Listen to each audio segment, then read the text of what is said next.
Recording. Welcome to Liz's book review. Wow, wow, wow, wow.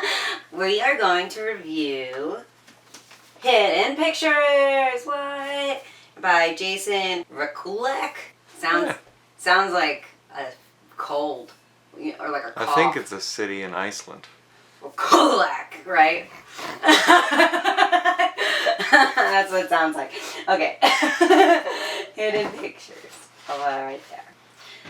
So, as you guys know, I'm in recovery, so I really related to the character. The main character's name is Mallory. She's young, she's in her young 20s, 21. She's a recovering junkie. Her claim to fame was that she was the 6th fastest girl in Pennsylvania. And she actually got a scholarship to Penn State, which is a D1 school, so it's a big deal. But then she got hurt, and she got hooked on Oxy. And then the Oxy turned heroin. And she lost her scholarship, and then she was, living in trap houses, and then she got clean and got it together. And now she's got a sponsor, and she's doing really good. Her sponsor's name is Richard, which I thought was a little weird because usually it's like same-sex sponsoring. Not that it's wrong to have a different gender sponsor, but if you've ever been in a 12-step program, you know about the 13th step, and men be trying to 13th step young women all the time because they're creeps. And the 13th step means taking advantage of someone who's a newcomer. So it's messed up and super manipulative. Anyways, Richard seems like a good guy. Good old Dick. And Dick here, sorry, he goes by Richard in the book. I don't know why I'm calling him that. He sets her up for a job interview for a nanny for a little boy named Teddy. And Teddy's parents are named Ted and Caroline. Very important information here. When they go in for the interview, Caroline is totally cool with Mallory. She knows about Mallory's past, knows that she's in recovery. She herself works with recovering addicts. So she understands that just because you used to have a problem doesn't mean you have a problem now. People do bad things doesn't mean they're bad people. So at first it really feels like Caroline is the tits. And then Richard comes home and Richard interviews Mallory and he is so nasty and rude. It was very confusing. But then Caroline, I guess, talks Ted into hiring her. So Mallory moves into their cottage in their backyard. And it's fully furnished, has a little kitchenette, a little bathroom. It's nice. Tiny home cottage? A tiny home, basically. But it is worth noting that the last time the cottage was used as a place to live was 80 years ago. And then somebody mysteriously passed away. And now the cottage is only used as a shed, but Caroline renovated it and made it livable again. She gets the job. She moves in immediately. Everything's going really good. Her and Teddy get along. They have so much fun together. They have a really good routine, which again, if you're sober, routine is necessary. They do morning activities. They eat lunch. They play in the pool. They go for long walks, which they call the enchanted forest, but it's just literally the woods next door. And then they always do quiet time every day after lunch, where Teddy goes to his room, and he's supposed to just be in his room and play by himself. I think it's I genuinely believe that's a great parenting tip. Have the kid be able to play alone, right? They don't need to constantly be giving fed attention. It's not healthy for them. So anyways, Teddy does his quiet time every day. One day, Teddy gives Mallory this drawing and it's a childish looking drawing of a man dragging a dead woman. Fucking metal. It is fucking metal. And Mallory's what's this about, Teddy? what you got there, buddy? How is the body got blood? How does it? It's a kid's drawing. It's a kid's drawing of a man dragging a dead woman. So he says this lady got murdered. No. Okay. I was about to get to that. You're right. I'm sorry. I'm excited. Mallory's Teddy, what you got there, buddy? And Teddy's oh, my friend Anya told him to draw it. And Anya is Teddy's imaginary friend. Should have named her Nunya. It's such a bad idea. I used to enjoy our banter for these videos, and now I'm starting to feel maybe you need to shut the fuck up. I'm just kidding, I love you so much. Anya is his imaginary friend. And the pictures kind of start to keep coming, and they're a little brutal, and then eventually Mallory brings them to the parents, Caroline and Ted. And Ted is so weird about it. Ted laughs about the photos.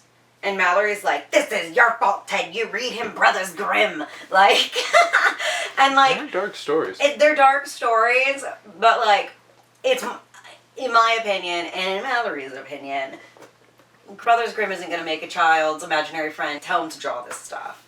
So it's super weird. One day out at the pool, the landscapers show up, and this guy, Adrian, comes to the backyard with a lawnmower. And he's like, hey, we're gonna mow the lawn real quick. And then he comes, and Mallory's like, all right, Teddy, like, let's go inside. Teddy's like, no, we gotta watch the show. And Adrian, like, does all these crazy tricks on a mower. And, like, shows off, and Teddy just loves it every week. And then, you know, they talk for a little bit, whatever. And then they leave. And the next door neighbor, who's, like, an old woman who thinks she's a psychic or something, comes over and, like, immediately reprimands Mallory for wearing her bathing suit in front of the landscapers because she's racist. She straight up says, like, these Mexican men, like... Oh, really? She's like, those Latin-blooded men. Yeah. They can't control themselves over Yeah, you better cover yourself your up. porcelain bosoms. Right. But then while they're talking, she's also really cryptic about the cottage that Mallory's staying in. And she starts talking about this lady, Annie. And apparently Annie was killed there right after World War II, and no one has lived in the cottage with Mallory, other than Mallory. Okay, now shit gets crazy! She starts to get to know Adrian a little bit more. He, like, kind of asks her on a date or whatever. And she lies. She says that she actually is in the middle of Penn State, and it's just her summer break, and that's why she's watching Teddy for extra money. Teddy gets possessed. Fred. Teddy gets possessed, and is no longer making, like, 5-year-old art. You know, like, the art that is coming out of Teddy when he's possessed is, like, fucking scholarly artist. Amazing pictures, right? And Mallory's, like, freaking out. Like, what the fuck, right? Brings it to the parents, and the parents are like, are you on fucking drugs? They test her, but they're like, you know what, I don't trust you other kid anymore. Like, you're gonna go. Then, she gets possessed by Anya, and she draws all over the walls in the house. Yeah. Adrian shows up. He's cool with the wall scribbling, but is not cool when Caroline lets slip that Mallory lied to him about her drug past and the fact that she doesn't even go to Penn State. He's like, what the fuck? So he leaves. Ted and Mallory fire her. They say, listen, this happened on a Friday. They're like, tomorrow we're going to go to the beach. We're going to explain to Teddy what happened. Sunday we're going to have a little going away party for you. And then Monday, your sponsor's going to come pick you up and you're going to get out of here. Adrian actually believes Mallory, like, with this, like, possession, this, like, spirit ghost thing. And is, like, trying to help her figure it out. And they really think that it's the ghost of this girl, Annie.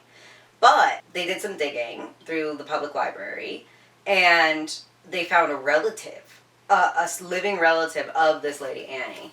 So Adrian gets in the car and drives 4 hours away to go speak to them in person. Gets there, talks to them for like 2 hours, calls Mallory and is like, hey, it's not Annie. The ghost is not Annie. Annie actually was alive.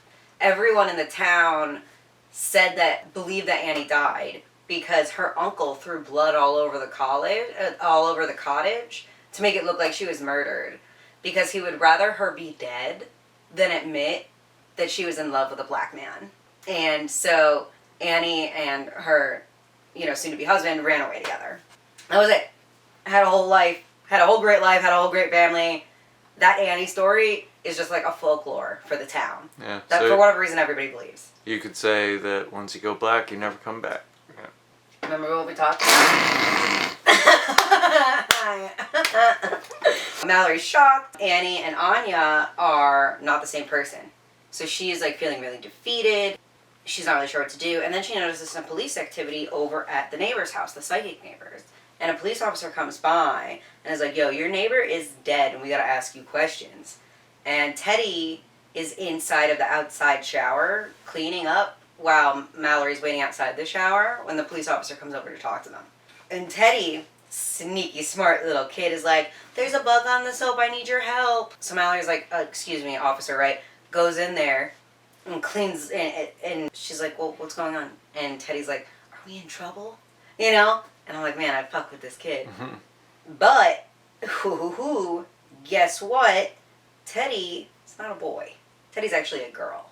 And Mallory didn't know because it was a 5-year-old kid. Right. And you can't really tell the difference. If one's got short hair, you go, that one's a boy. If one's got long hair, you go, that one's a girl. But when they're naked, because you walked in to help them clean the soap off, and you look at them, Mallory realized Teddy's not a boy, Teddy's a girl. Okay. Mallory has no moral issue with this, but is pretty surprised that Teddy's parents never said anything to her about it. Right. Has no issue with with the child being trans, whatever, but is like, feels like a weird thing not to mention. She starts to piece parts of this mystery together, and she realizes that Anya actually means mommy. So she rushes to the house to go confront Ted and Caroline. And she's like, why didn't you tell me that Ted was a girl? Why didn't you tell me about the Annie murder in the cottage? Like, something is wrong here. And then as she's confronting them, she's like, oh fuck, I gotta get out of here. Because if her suspicions are true, they could hurt her. No, it wasn't true. So they're like, oh no, like Annie is not Anya. But Anya, this spirit, has been killed and like exclusively talks to Teddy and is now trying to fucking possess Mallory. So it's starting to come into picture, right? Like what's going on here. Because in these pictures that come from the possession, like there's a little girl and then the little girl disappears and then the woman dies by this man. So Mallory puts it together and she goes to confront Ted and Caroline. Halfway through she realizes, oh shit, I shouldn't have confronted them because now they're gonna hurt me.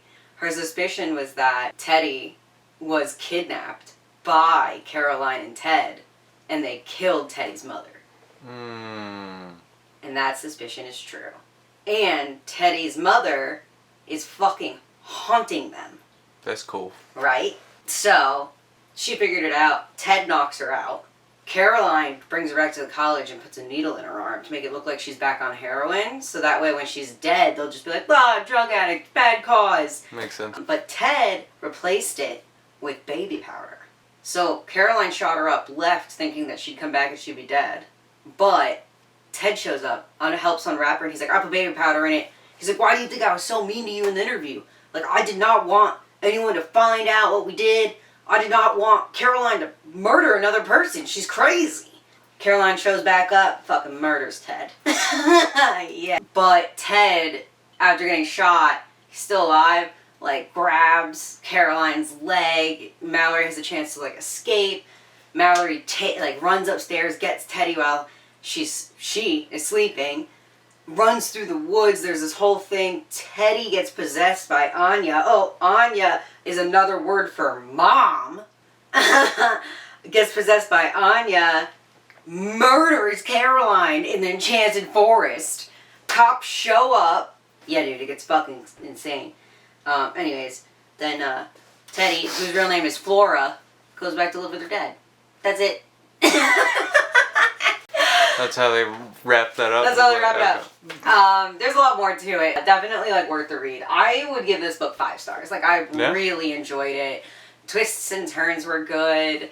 There wasn't like I like the like spiritual ghost factor, but it was also like not crazy unbelievable at the same time with how like demented the parents were. Like that's so believable that I could like forgive the ghostliness. So, yeah, I'll give it 5 stars. Thanks for tuning in. Theme music.